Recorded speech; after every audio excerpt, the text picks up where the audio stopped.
백운산의 봄은 짧았다. 안개가 걷히고 계곡물이 불어나고 산에 연초록이 번지기 시작하면 그것이 다 자리를 잡기도 전에 여름이 밀고 들어왔다. 여름이 오면 계곡물 소리가 크고 오두막 처마 아래까지 풀이 자랐으며 낮이 길어져 수련 시간이 늘어났다. 칠성이 온 지 석 달이 지나 있었다. 아침 수련은 해가 뜨기 전에 시작됐다. 하운이 먼저 나와 120근 쇠조끼의 손목과 발목 납덩이를 차고 산길로 들어섰다. 칠성이 40근 조끼를 입고 뒤따랐다. 처음 걸쳤을 때 무릎이 꺾이던 것이 이제는 꺾이지 않았다. 걸음이 달라지고 무게를 몸이 기억하기 시작한 것이었다. 두 사형제는 여전히 달렸다. 가파른 산길이 여름 아침의 습한 공기가 폐를 채웠다. 땀이 이마에서 목으로 흘렀다. 나무 뿌리가 발 앞에 있었고 돌이 길을 막았으나 칠성이 뛰면서 발밑을 읽는 속도가 처음보다 빨라져 있었다. 이제는 쓰러지지 않았다. 단해대에 도착해 칠성이 절벽 앞에 서서 아래 계곡을 내려다보았다. 처음 이 절벽 앞에 섰을 때는 바닥이 안개에 가려 보이지 않아 발끝이 떨렸지만 지금은 바닥이 보이고 발끝이 떨리지도 않았다. 칠성이 먼저 손가락으로 바위 틈을 잡고 내려갔다. 40근의 무게가 팔을 당겼지만 손가락이 버텼다. 중간에 멈추지 않고 한 뼘씩 내려갔다. 바닥에 발이 닿자마자 바로 위를 올려다보고 다시 올라가기 시작했다. 올라오는 칠성의 얼굴을 내려다보며 하운이 생각했다. 석 달 전 이 절벽 앞에서 발끝이 떨리던 아이가 지금은 올라오는 속도가 처음의 2배였다. 오전 수련을 마치고 오두막으로 돌아왔을 때 적호가 마당에 서 있었다. 칠성아. 예, 스승님. 적호가 칠성을 보았다. 검을 들어라. 검을 아직 받지 않은 칠성이라 순간 멈칫했다. 석 달 동안 달리고 절벽을 오르내리고 귀연신법을 수련했지만 검은 들지 않았다. 적호가 오두막 안으로 들어갔다가 손에 검 하나를 들고 나왔다. 짧은 검이었지만 칠성의 키에 맞게 고른 것이었다. 칠성이 두 손으로 받았다. 칼집이 낡고 손잡이 가죽이 달아있었던 오래된 검이었다. 그러나 칼집에서 조금 뽑아보니 날이 살아있었다. 이게 제 검입니까? 그렇다. 칠성이 검을 다시 칼집에 넣고 검을 바라보았다. 손에 쥔 무게가 40근 조끼와는 다른 무게였다. 가벼웠지만 가볍지 않은 무게였다. 적호가 마당 한가운데 섰다. 무급검의 기본은 원이다. 끊기지 않는 원. 하운이 매일 밤 수련하는 것을 보았느냐? 봤습니다. 그것이 무급검의 시작이다. 오늘부터 너도 그 원을 배운다. 먼저 검을 들고 팔을 뻗어라. 칠성이 검을 뽑아 팔을 앞으로 뻗었다. 검 끝으로 원을 그려라. 위로 올리고 옆으로 내리고 다시 위로. 끊기지 않게. 칠성이 검 끝을 움직여 원을 그렸다. 어렵지 않은데요. 계속해라. 10번쯤 그리자 팔이 당기기 시작했고 20번쯤 되자 검 끝이 흔들렸다. 30번쯤 되자 원이 찌그러졌다. 멈추지 마라. 힘으로 그리는 것이 아니다. 기운으로 그리는 것이다. 단전의 온기를 팔로 흘려보내고 그 온기가 검 끝까지 가면 검이 스스로 원을 그린다. 칠성이 귀연신법으로 숨을 쉬며 단전의 온기를 팔 쪽으로 흘려보내려 했다. 검 끝의 흔들림이 조금, 아주 조금이었지만 줄었다. 하운이 그것을 보고 있었다. 자신이 처음 원을 그리던 날이 떠올랐다. 자신은 귀연신법을 먼저 익힌 뒤에 검을 들었지만 칠성은 귀연신법과 검수를 동시에 시작한 것이었다. 2배로 어려운 것 같았지만 칠성은 멈추지 않았다. 여름이 깊어졌지만 칠성의 하루는 빽빽했다. 새벽 달리기와 단해대 왕복, 오전 귀연신법 수련, 오후 검수원 수련, 저녁 귀연신법과 검 기운 수련. 눕는 순간 잠이 왔고 눈을 뜨면 다시 새벽이었다. 그런데 검 끝에서 기운이 느껴지지 않았다. 귀연신법으로 단전의 온기는 느껴졌고 팔로 흘려보내는 것도 됐다. 그런데 팔목에서 멈추는 것 같았다. 칠성이 밤에 혼자 연습하다가 하운에게 물었다. 사형은 검 끝에서 기운이 느껴질 때가 언제였어요? 하운이 생각했다. 5달쯤 됐을 때. 저는 석 달인데 안 느껴져요. 손목에 힘을 빼고 해봐. 검을 쥐는 것은 손가락이지 손목이 아니야. 사제. 칠성이 그날 밤 손목에 의식적으로 힘을 빼고 검을 쥐되 손목을 풀었다. 손가락 끝이 따뜻해졌다. 그날 밤 칠성이 하운에게 말했다. 사형, 사제. 성공했어? 손가락까지 왔어요. 하온이 칠성을 보았다. 칠성이 검을 들고 손끝을 내려다보며 눈이 커져 있었다. 검과 손이 하나가 되면 검 끝까지 넘어갈 거야. 검을 잡고 있다고 생각하지 말고 검이 손의 연장이라고 생각해봐. 손가락이 검과 이어진 것 같이. 칠성이 그 말을 듣고 숨을 쉬며 단전에 온기를 팔로 흘렸다. 손목에서 손가락을 지나 검끝이 따뜻해졌다. 칠성이 눈을 뜨지 않은 채로 말했다. 느껴져요. 가을이 왔다. 조끼 무게가 달라졌다. 칠성이 오두막 마당에 나왔을 때 적호가 새 조끼를 들고 있었다. 60근이다. 칠성은 받자마자 두 손이 아래로 쏠렸다. 조끼를 걸치자 어깨가 내려앉았다. 무릎이 구부러지려 했지만 칠성이 이를 악물고 무릎을 폈다. 달려라. 칠성이 달렸다. 첫 번째 왕복 중간에 쓰러졌다 다시 일어섰다. 두 번째에서 또 쓰러졌다 다시 일어섰다. 세 번째에서 쓰러졌을 때 귀원신법으로 숨을 쉬며 단전의 온기를 다리로 흘리자 다리에 힘이 들어와서 다시 일어섰다. 그날 저녁 칠성이 하온에게 말했다. 쓰러질 때 귀원신법으로 일어났어요. 하온이 칠성을 보았다. 언제부터 됐어? 사제. 오늘 처음이에요. 하온이 잠시 말이 없었다. 귀원신법의 기운을 원하는 곳으로 흘려보내는 것은 하온도 1년이 넘어서야 됐던 것이었다. 칠성은 5달 만에 방향을 잡은 것이었다. 스승님께 말씀드려봐. 적호가 칠성의 말을 듣고 말했다. 귀원신법 3단계다.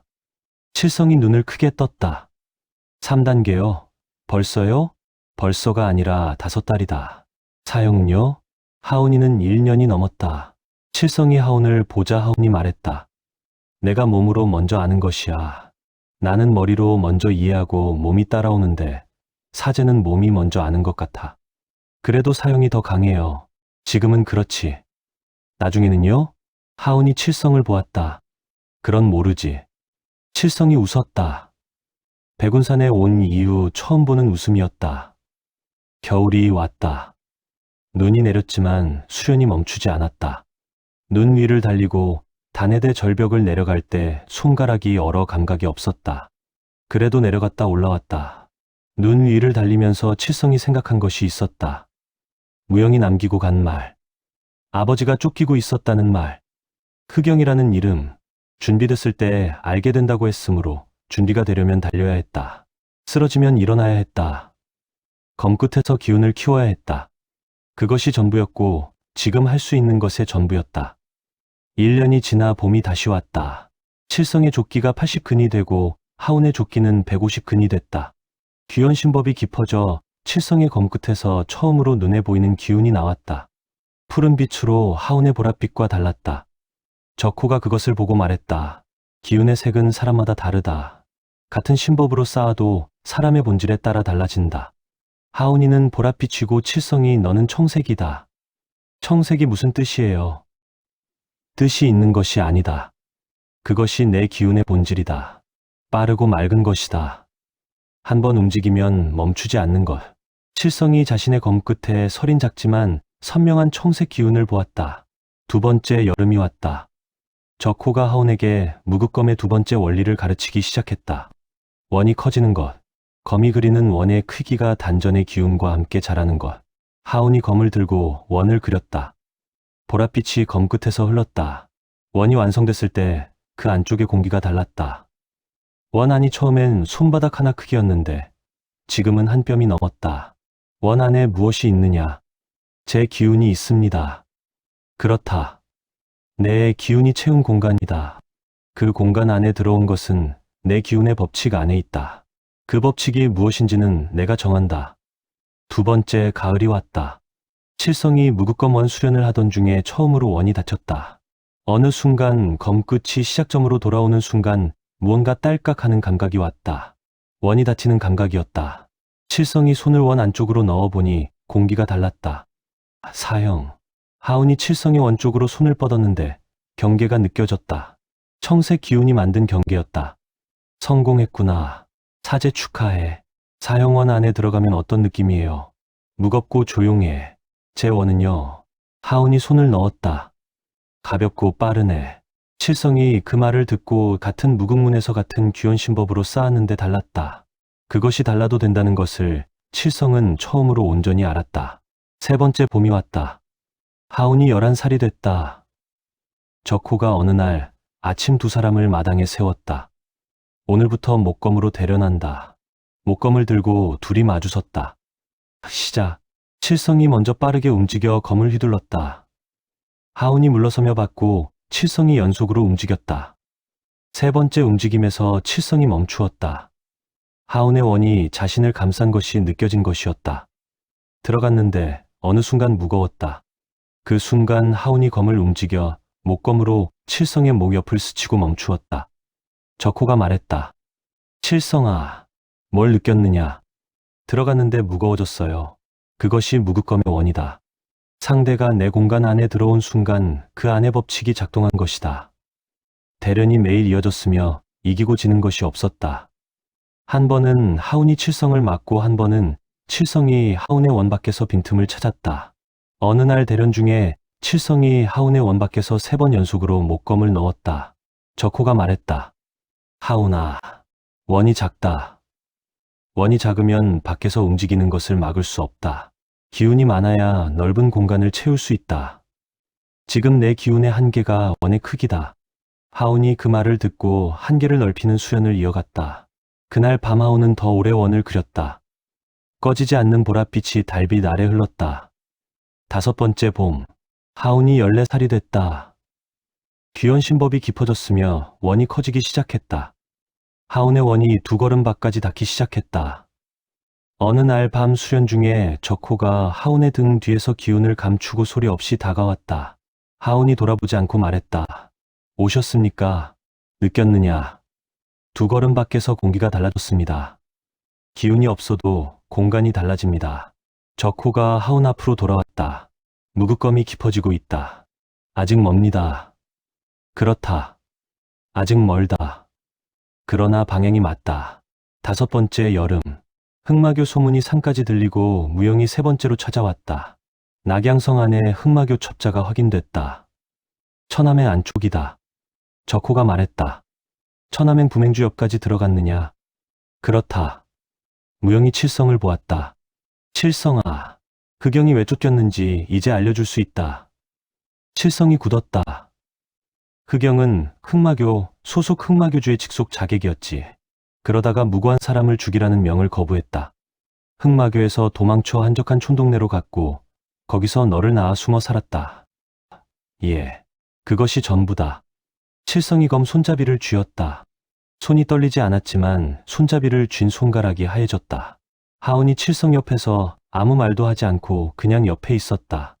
무영이 돌아간 뒤 칠성이 말했다. 아버지가 흑마교 자객이었대요. 나쁜 짓을 하다가 멈춘 사람이다. 멈췄다고 달라지나요? 달라진다. 멈추지 않은 사람과 멈춘 사람은 다르다. 그 차이가 전부다. 칠성이 한동안 하늘을 보다가 고개를 끄덕였다. 눈이 촉촉해졌지만 닿지 않았다. 7번째 봄. 하운이 16살이 됐다. 대련에서 칠성이 이기는 횟수가 늘고 하운이 지는 날이 생겼다. 대련 후에 하운이 적호에게 물었다. 빠름을 빠름으로 이기려 하면 진다. 다른 것으로 이기는 것을 찾아야 한다.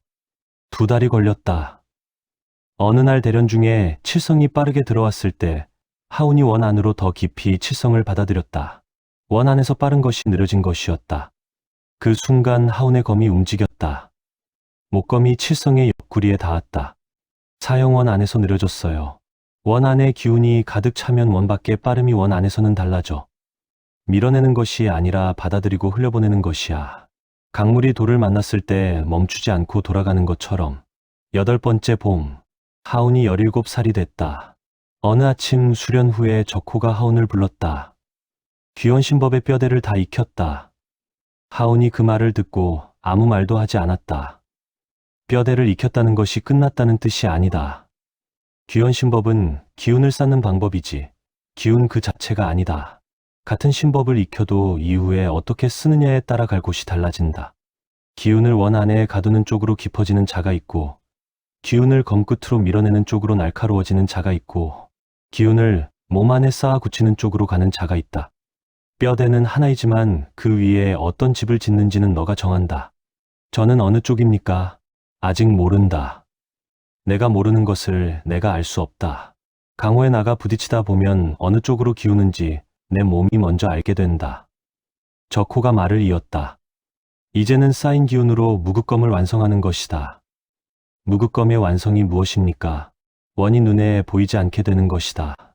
원 안에 들어온 것이 배인 줄도 모르게 베는 것이다. 하운이 그 말을 들었다.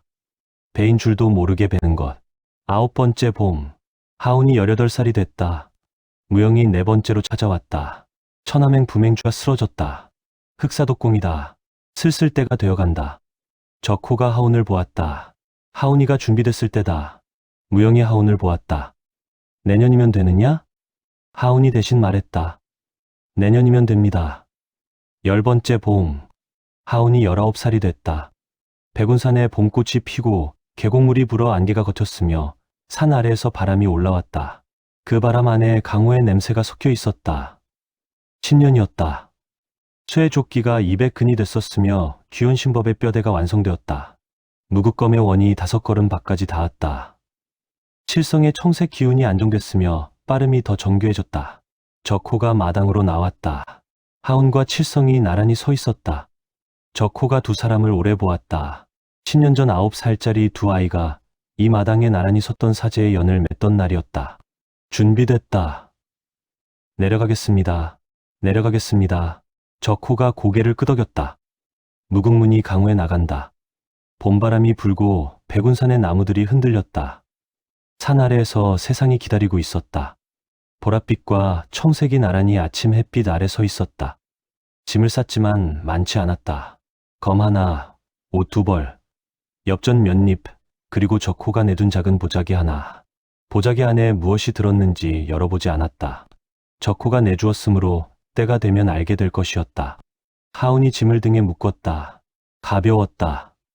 백운산에서 10년을 살았는데 손에 들고 나가는 것이 이것뿐이라는 것이 이상하다면 이상한 것이었다. 그러나 이상하지 않았다. 무거운 것은 이미 몸 안에 있었다. 칠성이 옆에서 자기 짐을 묶었다. 다 됐어요. 그래. 가자 사제. 마당으로 나와보니 적호가 평상에 앉아 차 3잔을 끓여두었다. 하운과 칠성이 평상 앞에 섰다. 앉아라. 셋이 아무 말 없이 차를 마셨다. 백운산에 봄바람이 불었고 계곡물 소리가 들렸으며 나무잎이 흔들렸다. 오두막 처마 아래 제비가 오갔다. 하운이 차를 다 마시고 잔을 내려놓자 적호가 말했다. 강호에서 무극문이라는 이름을 내걸지 마라. 아직은... 예. 싸움을 먼저 걸지 말고 밥을 굶지 마라. 예. 스승님. 하운이 적호를 보았다. 적호가 칠성을 보았다. 칠성아. 예. 사형 옆에 있어라. 예. 알겠습니다. 흑마교를 찾으러 먼저 나서지 마라. 때가 되면 저쪽에서 온다.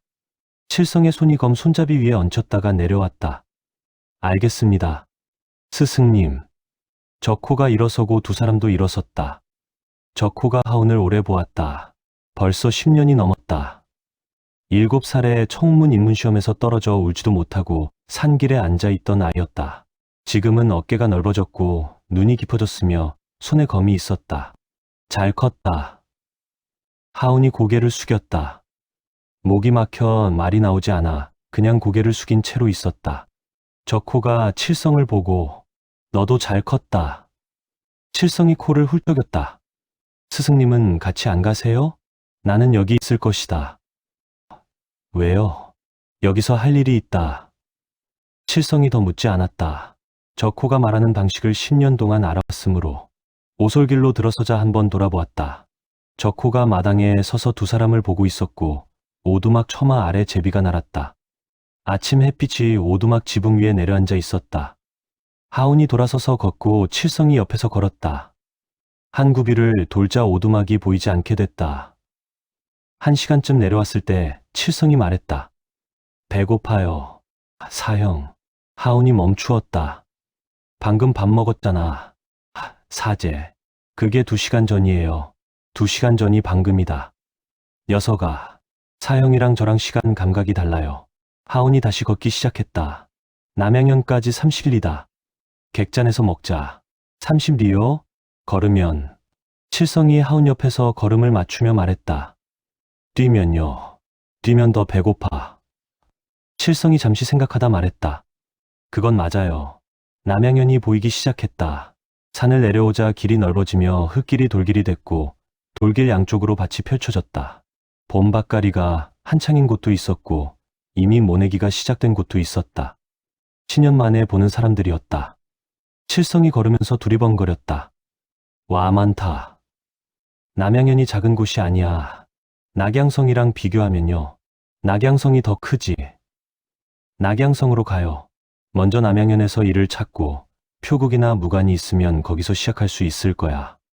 사제. 남양현 저작거리 안으로 들어섰다.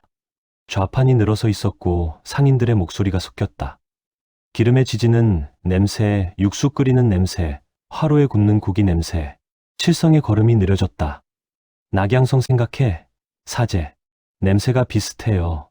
칠성이 저작거리를 보았다. 10년 전 낙양성 저작거리를 혼자 뛰어다니던 아이가 지금 여기 서 있었다. 같은 냄새였지만 달랐다. 그때는 혼자였고 지금은 옆에 사람이 있었다. 밥 먹읍시다. 그래. 먹자. 2층짜리 목조 건물에 있는 객잔에 들어갔다. 아래층이 식당이고 2층이 객방이었다. 점소이가 달려와. 어서 오십시오. 식사하시겠습니까?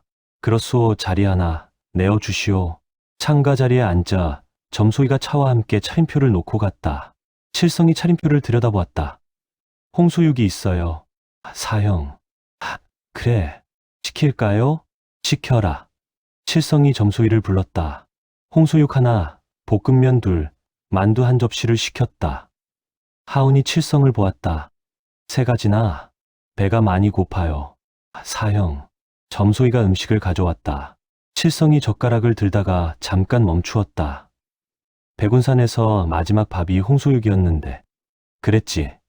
스승님이 벌써 생각이 나요. 사형. 하운이 젓가락을 멈추었다.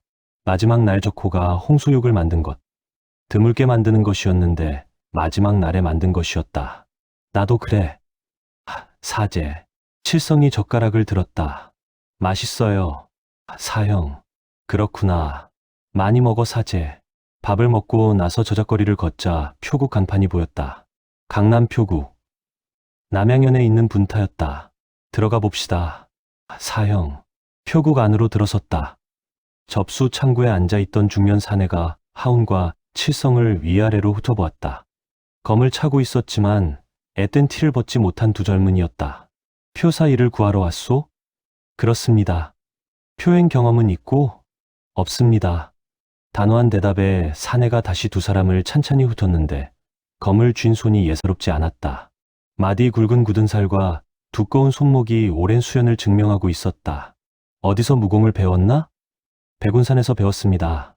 스승이 누구냐? 적호입니다. 사내의 움직임이 뚝 멎었다. 심드렁하던 표정이 이내 진중하게 가라앉았다. 적호라. 그 이름은 익히 들었지. 사내가 천천히 자리에서 일어섰다. 실력을 봐야겠네. 따라오게. 표국 뒤쪽 연무장으로 나갔다. 넓은 마당에 수연용 목검들이 한쪽에 정리돼 있었다. 사내가 목검 2개를 들고 하운에게 하나를 내밀었다. 한번 실력을 봐야겠다. 사내가 마당 가운데 단정한 자세로 섰다. 강호에서 오래 굴러온 사람의 자세였다. 시작하지. 하운이 움직였다. 사내가 빠르게 들어왔다. 2번, 3번. 정확하고 빠른 목검이었다. 네, 번째에서 사내의 목검이 허공을 쳤다. 하운이 이미 거기 없었고 느낌으로 먼저 안 것이었다. 사내가 빠르게 3번 연속으로 들어왔다. 하운이 3번을 다 받고 4번째 사내의 목검을 흘려냈다.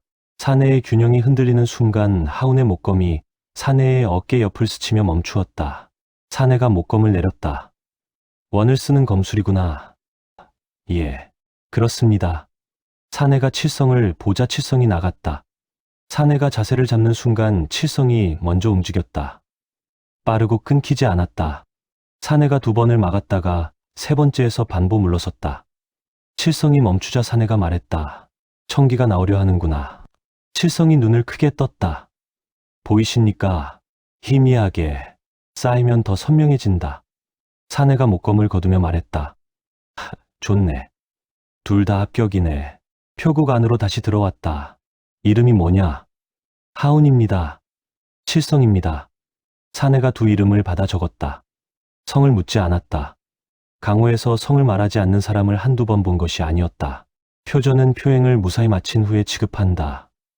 첫 호송은 남양현에서 형주까지 모레 아침에 출발한다. 하운이 고개를 끄덕였다. 알겠습니다. 오늘은 객방을 내주겠다. 표국 안에 있네. 객방에 들어왔다. 작은 방에 침상 2개와 탁자 하나, 창문으로 남양현 조작거리가 보였다. 사제, 우리의 강호가 시작됐어. 칠성이 침상에 눕자마자 말했다. 사형, 저 설레어요. 그래, 사형은 안 설레어요. 설렌다. 표정이 그대로인데요.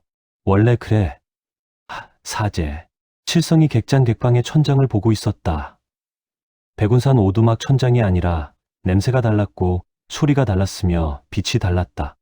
형주에서 어떻게 해요? 표행을 마치고 다음 표행을 받거나 아니면 다른 일을 찾아야지. 무영한테 연락해야 하지 않아요? 무영이 연락해 올 거야. 그 사람은 늘 먼저 나타나지. 칠성이 그 말을 듣고 보니 무영은 언제나 먼저 나타났다. 기다리면 되겠네요. 그렇지. 그날 밤, 칠성이 잠든 뒤에 하운이 창문을 열고 남양현의 밤을 내려다 보였다. 등불이 듬성듬성 켜져 있었고 저작거리가 조용해졌다. 하운이 창문 앞에 서서 숨을 쉬었다. 귀여운 신법, 단전의 온기, 팔로, 손으로, 보랏빛이 손끝에서 조용히 흘렀다. 창문 밖 어둠 속에서 그 빛이 작게 빛났다. 강호에 나가 부딪히다 보면 어느 쪽으로 기우는지 내 몸이 먼저 알게 된다. 어느 쪽으로 기울게 될지 아직 알 수 없었지만 모르는 것이 불안하지 않았다. 10년 동안 알 수 없는 것들과 함께 살아왔으므로.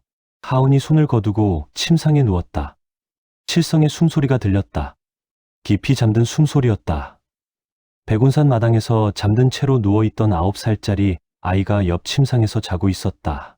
남양현의 밤은 조용했고 봄바람이 창문 틈으로 들어왔다.